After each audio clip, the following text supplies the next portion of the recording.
ننګرهار کوز کونړ ولسوالۍ کې د قبایلو او قومونو چارو ریاست سره په همغږۍ راټول شوي مسؤلینو علما او قومي مخورو د نادر خان او رسولداد کورنۍ ترمنځ شاوخوا 9 کلنه دښمني چې د کورنۍ ستونزو له امله رامنځته شوې وه په دوستۍ بدله کړه.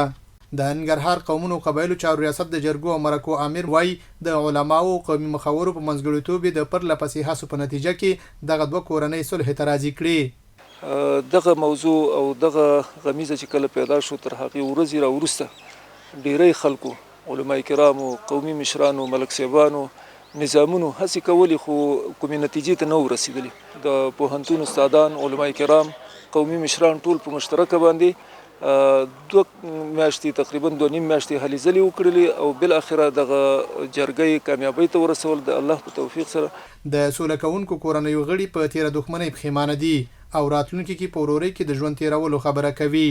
او د ټول نه مننه کوم الله دیو له ډیر اجر ورکړي په دنیا او آخرت کې دیو سره الله خو وکړي چې زما مشکل او دیو په صلح باندې بدل کو الله دیو سره خو وکړي او الله دیو په دنیا آخرت کې قدر منکړي. او موږ د سپینګیرو نه قومي مشرانو علما کرامو نه ټول نه مننه کوو چې آینده کې دغه سروغ جوړو ته ادامه ورکړي او موږ ډیر خوشاله یو چې نن پس د ورورولۍ ژوند پیل کو. قومي مخاور د اسلامي امارت دغه هڅې چې د ولسونو ترمنځ روغې جوړې کوي مهمه بولي. وایي د ولسونو ترمنځ یووالی د نظام بقا او د هیوادوالو هوسا ژوند تیرولو لپاره ضرور ده. د دواړو جانبو ته ویلي که چیرته دوی دواړه چې ډېر نږدې خپلوانان دي د پخوا په څېر خپلوي وساتي دوستي او ورورولي ساتي کولی شي سره بیا سره نږدې شي. دا یو نیکه خبره ده چې دیو سره وکړي.